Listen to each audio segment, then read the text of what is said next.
رب العالمين والصلاة والسلام على سيد المرسلين وعلى آله وأصحابه أجمعين أما بعد فقد قال الله تعالى في القرآن العظيم وفي الفرقان المجيد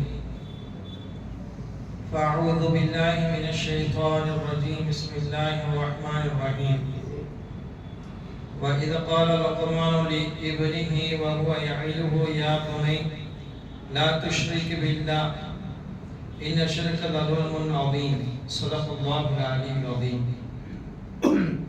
அனைத்து புகழும் அகிலத்தாரை படைத்து பரிபாலிக்கும் எல்லாம் வல்ல அல்லாஹ்வுக்கே உரித்தாகுக.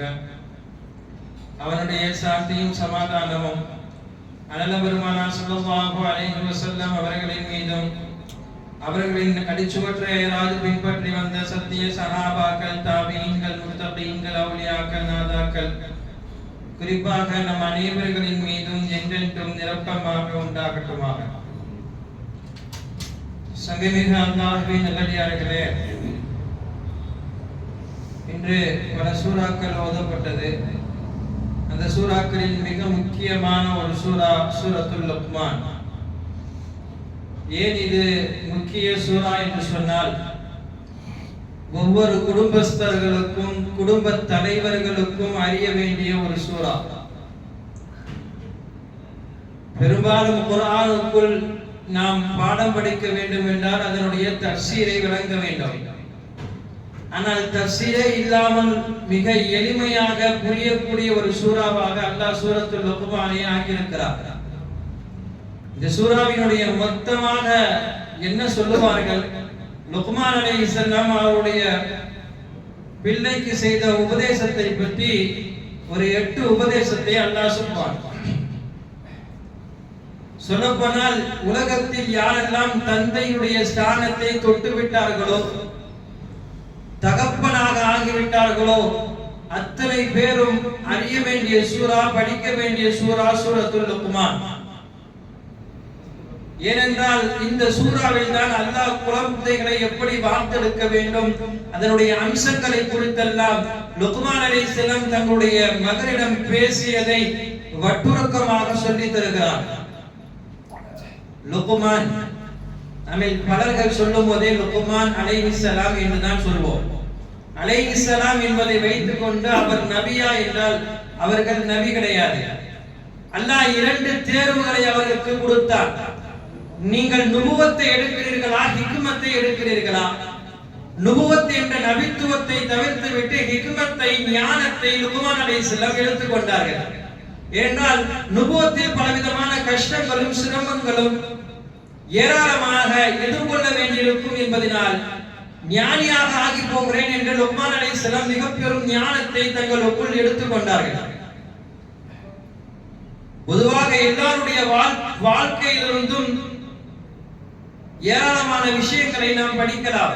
ஆனால் லுக்மான் அலைஹிஸ்ஸலாமுடைய வாழ்நாள் முழுக்க அவருடைய வார்த்தைகளாகவே நாம் பாடம் படிக்க இருக்கிறோம். இரண்டால் அவருடைய பேசிய வார்த்தைகள் ஏராளமாக பேசியிருக்கிறார்கள், உபதேசம் செய்திருக்கிறார்கள். பேச்சு என்னவோ குறைவு, ஆனால் பேசிய பேச்சுகளில் உபதேசம் அதிகம். எந்த அளவுக்கு என்றால் அவர்கள் அடிமையாக எஜமானி கீழே இருக்கக்கூடிய காலத்திலிருந்தே எஜமானன் இப்படி கேட்டாராம், லுக்மான், ஒரு ஆட்டினுடைய உறுப்புகளில் 2 சிறப்பான உறுப்பை எடுத்து வாருங்கள், ஆக பெரும் சிறப்பான உறுப்பாக இருக்க வேண்டும். லுக்மான் அலைஹிஸ்ஸலாம் ஆட்டினுடைய இருதயத்தையும் நாவையும் கொண்டு முன்னால் வைத்தார்கள்.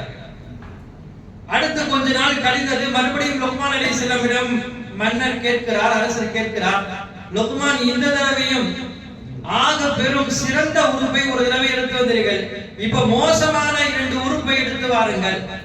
அதே நாக்கையும் கல்வையும் கொண்டு வந்து வைக்கிறார்கள். இது என்ன? நான் ஆரம்பத்தில் கேட்கும் பொழுதும் இந்த 2 தான், தற்போதும் இந்த 2 தான் கொண்டு வந்தீர்களே என்று கேட்கும் பொழுது சொன்ன வார்த்தை தான், ஒரு மனிதனுடைய இந்த 2 உறுப்பு சரியாகிவிட்டால் அவனுடைய மொத்த உறுப்புகளும் சரியாகிவிடும். இந்த 2 உறுப்பும் கெட்டு போய்விட்டால் மொத்த உடலும் கெட்டு போய்விடும் என்றார்கள். ஆரம்ப கட்ட காலத்திலிருந்தே லுக்மான் அலைஹிஸ்ஸலாமுக்கு இதுபோல் ஏராளமாக ஹிக்மத்துகளை அல்லாஹ் கொடுத்து வைத்திருந்தார். இப்படியே கேட்டார்கள், இந்த அளவுக்கு உலகத்தின் மிகப்பெரிய ஞானியாக நீங்கள் ஆகியிருக்கிறீர்கள் லுக்மான், இந்த ஞானத்தை நீங்கள் பெறுவதற்கு நீங்கள் என்னவெல்லாம் சம்பாதித்தீர்கள், என்னவெல்லாம் பெற்றீர்கள், எவ்வளவு படித்தீர்கள்? ஏனால் இன்று படிப்புகளை வைத்து தானே ஞானங்களை வழங்க முடியும். இப்ப நமக்கே இந்த அளவுக்கு அல்லாஹ் தஆலா லுக்மான் அலைஹிஸ்ஸலாமை பற்றி பேசியிருக்கிறார் என்று சொன்னால் நாமே யோசிப்போம், லுக்மான் அலைஹிஸ்ஸலாம் அப்ப எவ்வளவு படித்திருப்பார்கள், எவ்வளவு செய்திருப்பார்கள் என்று யோசிப்போம். லுக்மான் அலைஹிஸ்ஸலாம் அவர்கள் ஒரு 3 விஷயத்தை சொல்கிறார்கள். இதுபோல ஞானம் வருவதற்கு இந்த 3ஐ நீங்கள் கடைபிடியுங்கள். ஒன்று தூலுல் சம்த், நீண்ட அமைதி வேண்டும் என்கிறார்கள். மௌனமாக இருப்பதை நீங்கள் உங்களுக்குள் ஆக்கிக் கொள்ளுங்கள். எப்போ பார்த்தாலும் பேசிக்கொண்டே இருக்கக்கூடிய இந்த நிலை வரக்கூடாது. உங்களுக்குள் மௌனம், அது அப்படியே அமைதி காக்க வேண்டும். எந்த அளவுக்கு என்றால் தாவூத் அலைஹிஸ்ஸலாமும் லுக்மான் அலைஹிஸ்ஸலாமும் போக்குவரத்து கொஞ்சம் அதிகமாக இருந்தது. அப்போது லுக்மான் அலைஹிஸ்ஸலாம் தாவூத் அலைஹிஸ்ஸலாமை பார்த்து வருவார்கள். ஒரு பக்கம் அரசர், இன்னொரு பக்கம் மிகப்பெரிய நபி, இருவருக்கு மத்தியிலே தொடர்புகளும் அதிகம். ஒரு தடவை பார்த்து வரும் பொழுது தாவூத் அலைஹிஸ்ஸலாம் அல்லாஹ்வுடைய ஆணைக்கு ஒரு உருக்கு சட்டையை போருக்காக செய்து கொண்டிருந்தார்கள். அல்லாஹ் தான் அப்போது அவர்களுக்கு இரும்பை லப்பர் போய் ஆக்கி கொடுத்தானே, இதை பல நாட்களாக செய்து கொண்டிருக்கிறார்கள்.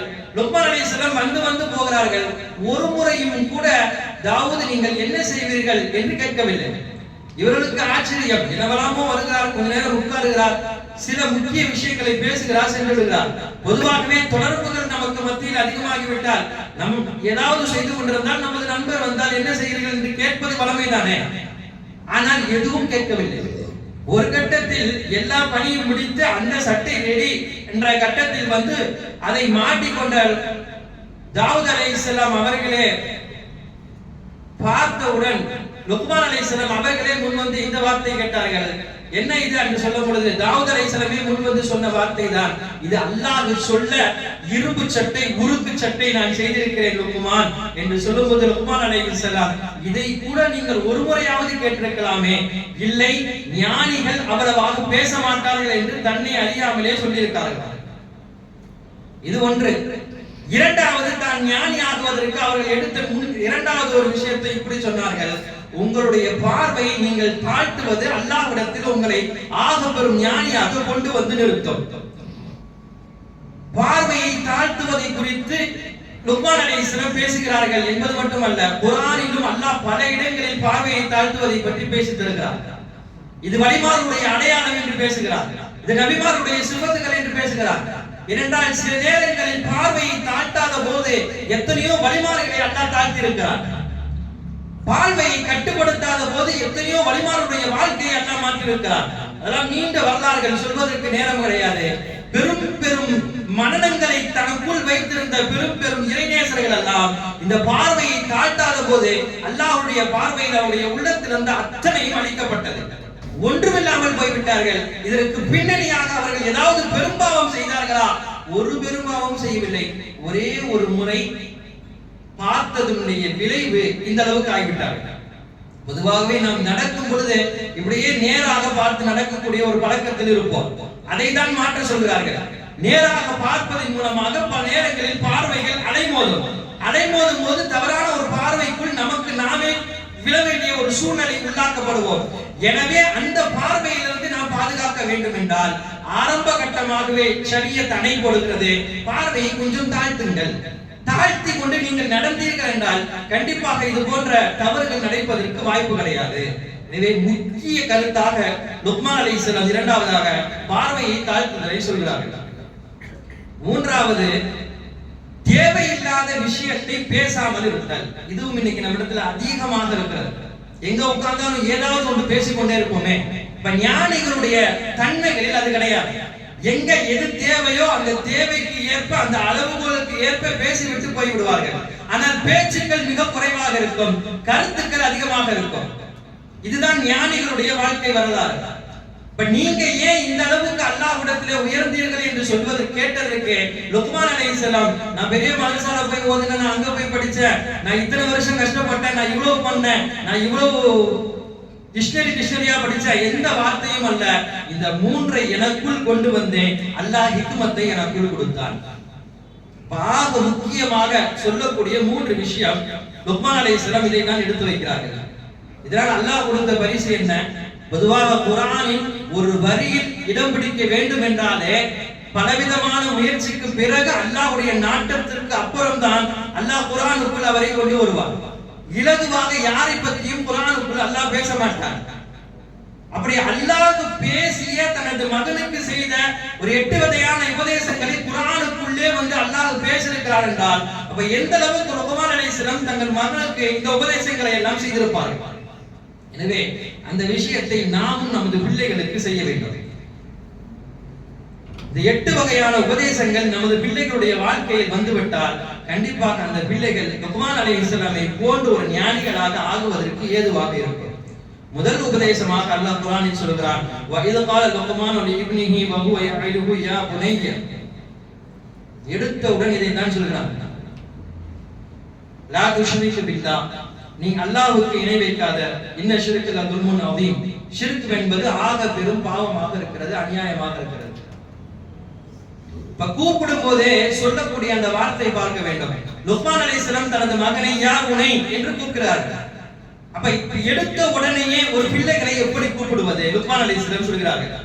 நம்ம இன்னைக்கு தமிழ்ல செல்லமே, கட்டியே, குட்டியே என்றெல்லாம் கூப்பிடுகிறோமே, இதுவும் அதற்குள் சேரும்.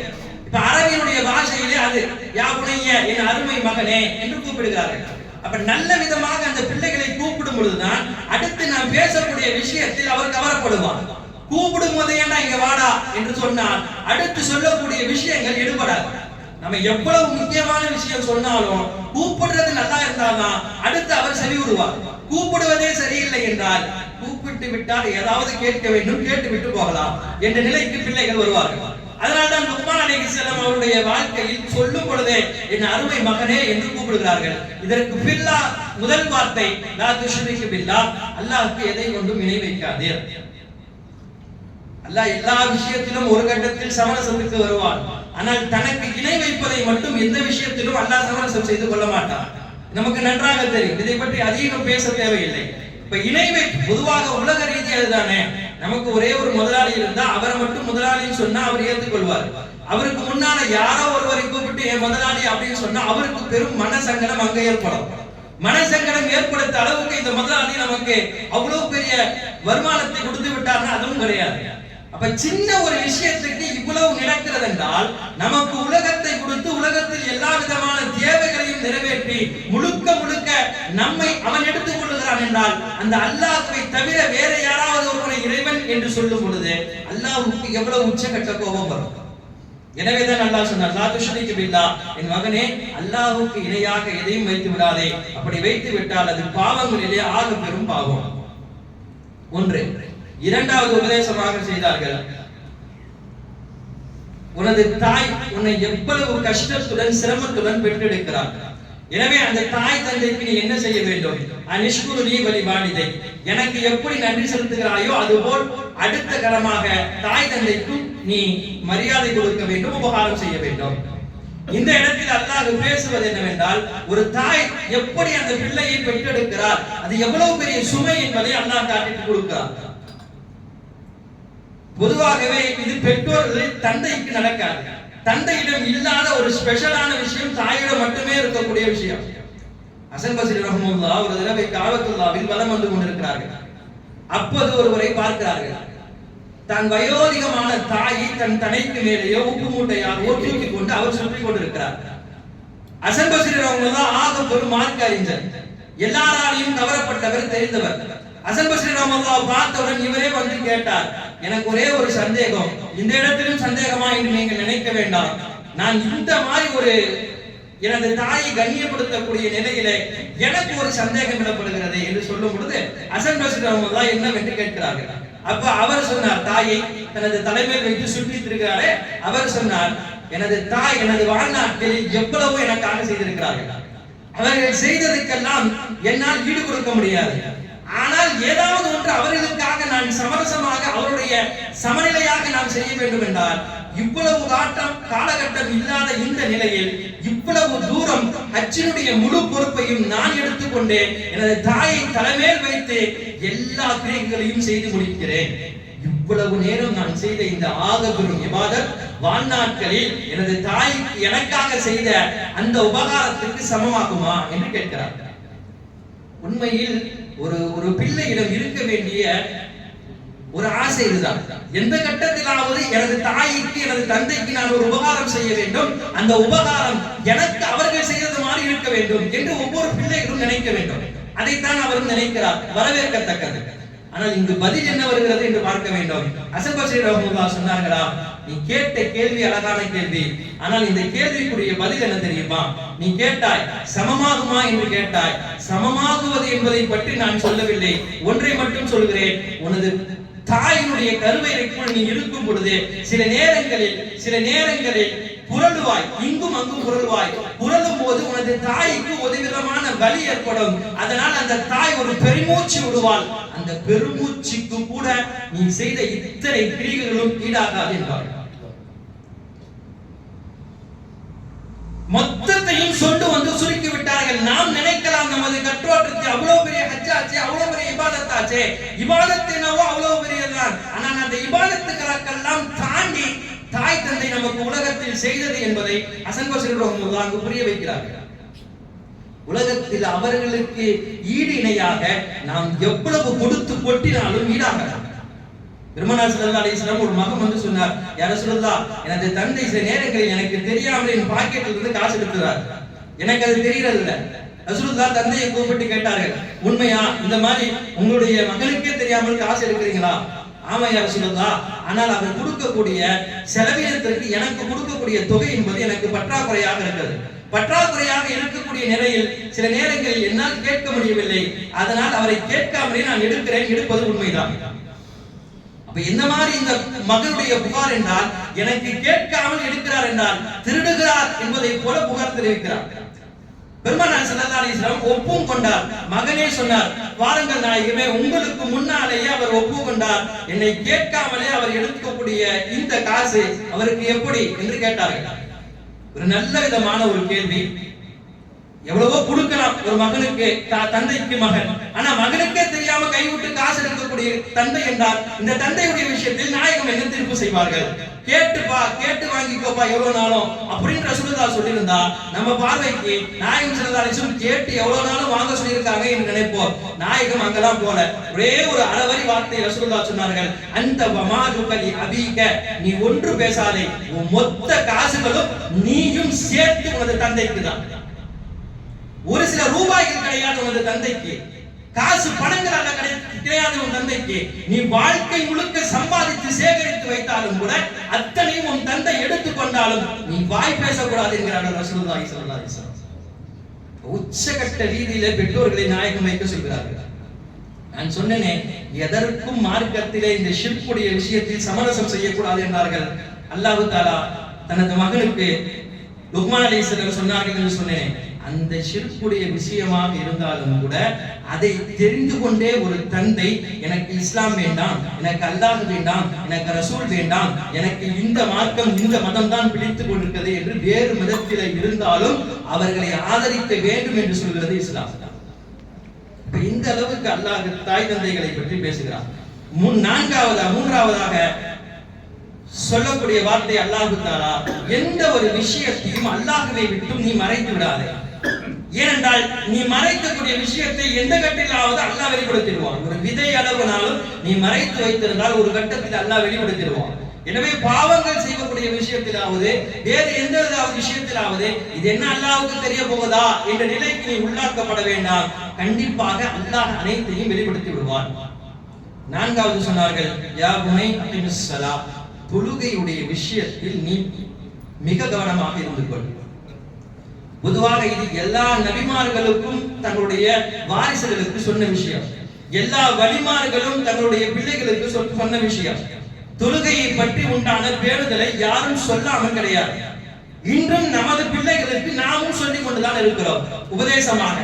ஆனாலும் கூட நாம் கொஞ்சம் யோசிக்க வேண்டும். நமது பிள்ளையுடைய வாழ்க்கையில் அவ்வளவாக தொழுகை எடுபடுவதில்லை. சில நேரம் தொழுகிறான், சில நேரம் தொழுகிறதில்லை. என் பார்வைக்கு முன்னால தொழுகிறான், என் பார்வை விட்டு போனா தொழுகை விட்டுறான். இந்த மாதிரி நிலைகள் எல்லாம் ஏன் வருகிறது? கொஞ்சம் ஆழமாக யோசிக்க வேண்டுமே. பிள்ளைகளை உபதேசமும் செய்கிறோம், பிள்ளைகளுக்கு சில நேரங்களில் அசத் என்ன சொல்றாங்க கேளு என்னெல்லாம் சொல்கிறோம். ஆனாலும் கூட இன்னும் நம்முடைய பிள்ளைகளுடைய வாழ்க்கையில் நாம் நினைப்பதை கூட அவனுடைய வாழ்க்கை மாறாமல் இருக்கிறது. இதுக்கு என்ன காரணம் என்றால் கொஞ்சம் இப்படி யோசிக்க வேண்டும். பொதுவாக நம்முடைய பார்வையில் பெரும்பாவங்கள் என்று சிலதை நாம் வைத்திருப்போம். திருடுவது, கொலை செய்வது, சில நேரங்களில் பிச்சை எடுப்பது, அனுமதி இல்லாமல் எந்த ஒரு பெண்ணையும் தொடுவது, இதெல்லாம் நம்முடைய பார்வைக்கு பெரும் பெரும் பாவங்கள் என்று நினைத்திருக்கிறோம். உண்மைதான், பெரும் பாவங்கள். ஆனால் இதே உண்டான ஒரு பெரும்பாவம் தான் என்னன்னா, ஃபர்தான ஒரு தொழுகையை தெரிந்தும் விடுவதோ இது போன்ற உண்டான பெரும்பாவம் தான். ஆனால் நமக்கு தொழுகையை, ஃபர்தான தொழுகையை விடுவது என்பது அந்த அளவுக்கு உண்டான பெரும்பாகமாக நாம் நினைத்து பார்ப்பது கிடையாது. ஆனால் அது அப்படி உண்டான பெரும்பாவம் தான். தொழுகையை, ஃபர்தான தொழுகையை விட்டுட்டான் அப்படின்னு சொன்னா நம்ம ஒரு திருடிட்டான் என்ற அந்தஸ்துக்கு போறதில்லை, ஒருத்த பிச்சை எடுத்துட்டான் என்ற அந்தஸ்துக்கு போறதில்லை. நம்முடைய பார்க்க ஒரு ஃபர்தான தொழுகையை விட்டுட்டானே. ஒரு உதாரணமா சொல்ல போனா ஒருவர் என்ன சொல்றார், அதாவது உங்க மகன் பக்கத்து தெருவுல இந்த மாதிரி ஒரு வீட்டுல போய் திருடிட்டான் அப்படின்னு சொல்றாங்க, பேசிட்டு இருக்காங்க. என்கிட்ட சொன்னா நான் என்ன சொல்லுவேன், அப்படிலாம் இல்லைங்க, என் வளர்ப்பு அப்படி கிடையாதுங்க. அடுத்து இன்னொரு சொல்றார், இல்ல நடந்தது அது இல்லையா, உங்களுடைய பிள்ளை அந்த ஒரு தெருவுல காசு இல்லாம ஒரு வீட்டுல போய் பிச்சை எடுத்துட்டானா, என் வளர்ப்பு அப்படி கிடையாது, அந்த மாதிரி செய்ய மாட்டான், இது யாரோ செஞ்சதை நீங்க சொல்கிறீங்க. இல்ல அப்படி இல்லையா, இன்னொருத்தர் சொல்றார், உங்களுடைய பிள்ளை ஒரு பெண்ணிடம் தவறாக நடந்து கொண்டானா, இல்ல இல்ல நடக்காது, நான் அந்த மாதிரி வைக்கல, என் பிள்ளையா அந்த மாதிரி நான் வளர்க்கல. இதே பதில் தான் ஒருத்தர் இப்படி சொல்கிறார், உங்களுடைய பிள்ளை ஃபர்தான தொழுகை நடந்து கொண்டிருக்கும் பொழுதும் தெருக்களிலே கேலி கூத்து பேசிக் கொண்டிருக்கிறார் என்று சொன்னால் நான் என்ன சொல்வேன்? வாய்ப்பு இருக்கிறது, நடந்திருக்கலாம், உடனே போவேன், பிள்ளைகளை பிடித்து உட்கார வைத்து உபதேசம் செய்வேன். இதெல்லாம் ஏன் ஏற்படுதுன்னா, எனக்கு அங்க உறுதி வருது, கண்டிப்பாக இது நடந்திருக்கும் என்று எப்படி உறுதி செய்கிறேன் என்றால், எனது வாழ்க்கை, எனது பிள்ளை படிக்கிறான், வாழ்க்கை முழுக்க எனது தந்தை பிச்சை எடுத்து நான் பார்த்தது கிடையாது, திருடி பார்த்தது கிடையாது, கெட்ட வார்த்தை பேசி பார்த்தது கிடையாது, எந்த பெண்ணையும் தவறாக பார்த்தது கிடையாது. ஆனால் தொழுகாமல் இருந்து பார்த்திருக்கிறேன், சில நேரங்களில் தொழுகையை விட்டு பார்த்திருக்கிறேன். அப்ப அந்த பாவத்திற்கு ஏற்ப எனது பிள்ளைகளிடம் இந்த பாவம் வராததற்கு காரணம் என்ன? நான் தான் காரணம். நான் 1000 நேரங்களில் உட்கார்ந்து உபதேசம் செய்கிறேன், உபதேசம் செய்தது எனது வாழ்க்கையில் வரவில்லை, எனவே அந்த பிள்ளையின் வாழ்க்கையில் வரவில்லை. என்னைக்காச்சும் ஒரு நாள் நம்ம சொல்லிருக்கோமா, உட்கார்ந்து எந்த வீட்லயும் போய் பிச்சை எடுக்க கூடாதுப்பா, எங்கேயும் போய் திருடிடக் கூடாதுப்பா, யாரிடத்தையும் நீங்க தவறா நடந்து கூடாதுப்பா என்று என்னைக்காவது ஒரு நாள் நாம் சொல்லிருப்போமா? சொல்ல வேண்டிய தேவை கிடையாது. ஏன்னா என் வாழ்க்கை அப்படி இல்லை, என் பிள்ளையுடைய வாழ்க்கையும் அப்படி வராது. இங்க தேவை இருக்கிறது, காரணம் எனக்கு தொழுகை இல்லை, அதனால் என்னுடைய பிள்ளையுடைய வாழ்க்கையிலும் தொழுகை வராமல் இருக்குமோ என்ற பயம் நமக்கு இருக்கிறது. எனவே நம்மை நாம் மாற்றாத வரை நம்முடைய பிள்ளைகள் மாற மாட்டார்கள். அடுத்து சொன்னார்கள், 5வதாக உபதேசம் செய்தார்கள், நல்ல விஷயத்தை ஏவுங்கள், தீய விஷயத்தை தடுங்கள். இது பிள்ளைகளுக்கு நாமும் செய்ய வேண்டிய விஷயம். சின்ன சின்ன விஷயமாக இருந்தாலும் கூட நல்லதுன்னு சொன்னா முதல்ல அதை செய். கெட்டது ஏதாவது நடந்துச்சுன்னு சொன்னா உன்னால முடிஞ்ச அளவுக்கு அங்க என்ன செய்ய முடியுமோ அதை செய். தடுக்கக்கூடிய விஷயத்துல என்னால தடுக்க முடியும் என்றால் அதை தடுத்து விடு, இல்ல தடுக்க முடியாது யாரிடம் சொல்லி தடுக்கலாம் என்றால் அந்த விஷயத்தை செய்கின்ற நம்முடைய பிள்ளைகளிடம் சொல்ல வேண்டிய ஒரு முக்கியமான பண்பு. இந்த பண்பை எல்லாம் கையில் எடுக்கும் பொழுதுதான் நபிமார்களுடைய நிலைகள் எல்லாம் மாறி போனது. அதனால்தான் அதை சொல்லிவிட்டு அல்லாஹ் சேர்த்தே சொல்லக்கூடிய வார்த்தை வஸ்பிர் அலாமா அஸ்வாபக், இதை நீங்கள் செய்தீர்கள் என்றால் பொறுமை காக்க வேண்டும். ஏன்னா அந்த மாதிரி செய்யும் பொழுதுதான் எல்லாரும் பேச ஆரம்பிச்சிருவாங்க, பாரு இந்த மாதிரி உலகத்துல இல்லாதது சொல்ற மாதிரிலாம் சொல்றாரு, இவ்வளவு நாள் இல்லாம இப்ப என்ன அது புதுசா வந்துருச்சு என்ற இந்த பேச்சுக்களுக்கெல்லாம் உள்ளாக்கப்படுவார்கள். எனவே அந்த நேரத்தில் பொறுமை காக்க வேண்டும். 7வது விஷயமாக சொல்லி தந்தார்கள், வலா துஷி ஃபில் அர்தி மர்ஹா, இந்த அளவுக்கு நடக்கக்கூடிய பாதைகளிலும் ரோட்டிலையும் பூமியிலும் நடக்க போதும் கூட சொன்னார்கள் லுக்மான் அலைஹிஸ்ஸலாம், மகனே மெதுவாக நட, தாண்டி போகக்கூடிய பண்புகள் வரக்கூடாது. குறிப்பாக அதரும் அளவுக்கு உனது நடை இருக்கக்கூடாது. அதரும் அளவுக்கு நடை இருந்தால் அது கிபருடைய அடையாளம், பெருமையுடைய அடையாளம். எனவே அதுபோல் நடக்காத ஒரு பெற்றோர் ஒரு பிள்ளைக்கு நடப்பதையும் சொல்லிக் கொடுக்கிறார். நாம் சொல்லிக் கொடுக்க வேண்டும் என்று லுக்மான் அலைஹிஸ்ஸலாம் சொல்லித் தருகிறார்கள். அடுத்து சொல்லக்கூடிய அந்த வார்த்தை வலா துஸைர் கத்தக லின்னாஸ், மக்களை விட்டும் உங்களுடைய தலையை திருப்பாதீர்கள். சில நேரங்களில் நடக்குது, எவ்வளவு பெரிய இபாதத்தாக ஆபிதாக இருந்தாலும் கூட அவருடைய பண்புகள் சரி இருக்காது. பேச்சுக்கள் மக்களிடம் பேசும் பொழுது நல்ல மாதிரியாக பேச மாட்டார். அவர் மட்டும் இந்த உலகத்துல தனியா இருக்கிற மாதிரியே இருப்பார். யாரிடத்திலும் ஒப்பி உடைந்து பேச மாட்டார். அது மாதிரியான ஒரு பேச்சுகள் இருக்கக்கூடிய வாழ்க்கை என்பது சரிபடாது. எல்லோரிடத்திலும் முகம் கொடுத்து பேச வேண்டும், எல்லோரையும் ஆதரிக்க வேண்டும், பெரியவர்களுக்கு மதிப்பளிக்க வேண்டும், சிறியவர்கள் மீது கருணை காட்ட வேண்டும். இதெல்லாம் நாயகம் ஸல்லல்லாஹு அலைஹி வஸல்லம் நமக்கு சொல்லி தந்தார்கள். அன்றே லுக்மான் அலைஹிஸ்ஸலாம் தனது பிள்ளைக்கு சொல்லி தந்திருக்கிறார்கள். கடைசியான ஒரு வார்த்தை இதை சொல்கிறார்கள், பெரியவர்களுக்கு முன்னால் உனது சத்தத்தை உயர்த்தாதே. இது சர்வசாதாரணமாக இதை நாம் பார்த்துக் கொண்டிருக்கிறோம். பெற்றோர்களுக்கு என்று சொல்லவில்லை, பெரியோர்களுக்கு முன்னாலே சத்தம் கூட்டக்கூடாது, பெரியோர்களுக்கு முன்னாலே சத்தத்தை உயர்த்தக்கூடாது என்றால் பெற்றோர்களுக்கு முன்னால், இரண்டால் பெரியவர்களுக்கு முன்னால் உயரக்கூடிய சத்தம் அல்லாஹ்வுடைய பார்வையிலே அது ஒழுங்கினத்திற்கு அடையாளம். கண்டிப்பாக அப்படிப்பட்ட ஒரு பிள்ளையை அல்லாஹ் பிரியப்படவே மாட்டார். எனவே இந்த 8 காரியங்களை லுக்மான் அலைஹிஸ்ஸலாம் தனது பிள்ளைகளுக்கு சொல்லித் தருகிறார்கள். நாமும் நமது பிள்ளைகளுக்கு இந்த 8 காரியத்தை சரியாக சொல்லிக் கொடுக்க வேண்டும். இங்கே அதுதான் முக்கியம். கடைசியாக இந்த வாழ்நாட்கள் முழுக்க 2 விஷயத்தை நீங்கள் மறந்து விடாதீர்கள் என்று சொல்கிறார்கள். இது குர்ஆன் அல்ல, குர்ஆன் இல்லாம பல விதமான நூல்களிலிருந்து எடுக்கப்பட்டது. வாழ்நாள் முழுவதும் 2 விஷயத்தை மறந்து விடக்கூடாது. ஒன்று திக்ரை மறந்து விடக்கூடாது, இரண்டாவது மௌத்தை மறந்து விடக்கூடாது. இது 2ஐயும் மறந்தால் அல்லாஹ்வை மறக்க வேண்டிய தருணம் வரும். இது 2ஐயும் ஞாபகம் வைத்திருந்தால் கடைசி வரையும் அவர் அல்லாஹ்வை மறக்க மாட்டார் என்பதை குறிப்பிட்டு காட்டுகிறார்கள்.